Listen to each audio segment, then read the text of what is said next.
Okay, in this video I'm going to be looking at two syllabus dot points and merging them together, and it's all about sound, looking at the distance intensity of sound, looking at resonance of sound, looking at diffraction, looking at reflection of sound, and so on. So let's have a look here at the first syllabus dot point. So intensity is a measure of a rate at which energy passes through an area or space each second. The intensity of a sound wave is roughly equivalent to the volume of the sound.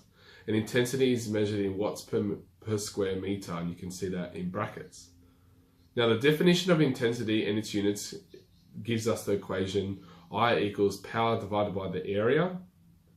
And because wave energy such as light and sound spread out in 3 dimensions, therefore the area of a wave that the energy passes through at a distance from the source is given by the surface area of a sphere, 4 pi r squared.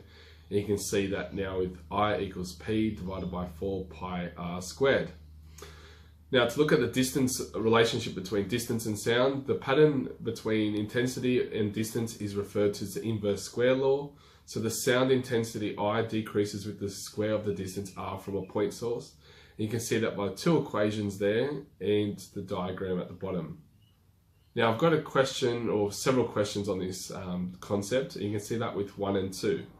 Now the intensity of sound 60 kilometers from a source is 36 units. Calculate the theoretical intensity heard at the following distances A to F. And for question 2, the intensity of light 20 meters from the source is 60 units. Calculate the distances from the source where the intensity is as follows, A to F again. Now if you'd like the opportunity to pause the video to have a go. Okay, you should only see 1A's answer currently on the screen right now with working out.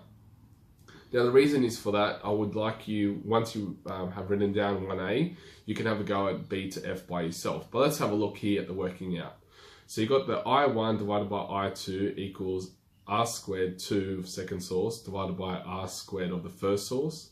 Now you just need to cross multiply to make it 36 times 60 squared equals 180 squared times I2, and then you got 180 squared on the left hand side, so you divide it and you're left with I squared equals 4 units.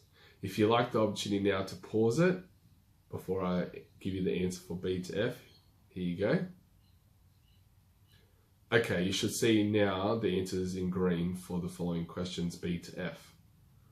Okay, let's have a look at 2.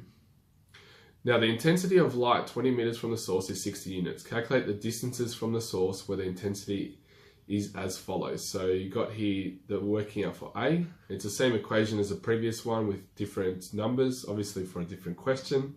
You got 60 divided by 1 equals R squared of the second source divided by 20 squared. Now you cross multiply and then move the 1 onto the left hand side by dividing it. However, to get rid of the squared for the radius, you need to work out, or the distance, sorry, you need to square root your final answer, and you get 155 meters. If you'd like the opportunity to pause it before I put up the answers for B to F, do so now. Okay, let's have a look. So you should see the answers in green font for that question. Now I've got here another syllabus dot point that I was explaining in the beginning of my video. I'm going to be looking at sound in terms of reflection, resonance, and other questions associated with it. So let's have a look here at a person is standing between 2 vertical cliffs and he is 750 meters away from the nearest cliffs and shouts, find A and B. So I'm going to give you the opportunity, if you'd like to pause it, if you feel comfortable answering this, to go for it. And let's look at the answers now. So A, if the velocity of sound in the air is 330 meters per second, how long will you hear it before the echo? So you just do 750 divided by 330 meters per second. Now that's just for one way. You need to work out coming back, so you times it by 2 and you get 4.55 seconds. And then for B, he hears the second echo from the cliff behind him at 4.2 seconds. After he hears the first echo, how far apart are the cliffs? So you just do 4.2 times 330 meters per second, and it's 1386 meters. Pretty straightforward, okay? Now complete the diagram to show how the diffraction of sound from a fire warning siren can be heard by people in the valley. So if you'd like the opportunity to pause this video to draw your diagrams if you feel comfortable. Alright, you can see now that I've got the diffraction patterns are wrapped around the cliff and then they spread out after the cliff to reach the house.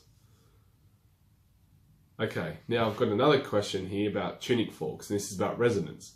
So 1 and 2, if you'd like the opportunity to answer this before I do, you can press pause now. Alright, let's have a look at question 1. Tuning fork A is struck so it vibrates. What property of the tuning fork B would ensure maximum vibration from it? So the answer is given to us as, to have the same resonance as tuning fork A, B needs to have the same resonant frequency as A. Now I've done a whole video on resonance in my previous videos in this playlist, so check that out if you're unsure about this answer. 2. How and why would the vibration of B change if several turns of tape were wrapped around one of the arms?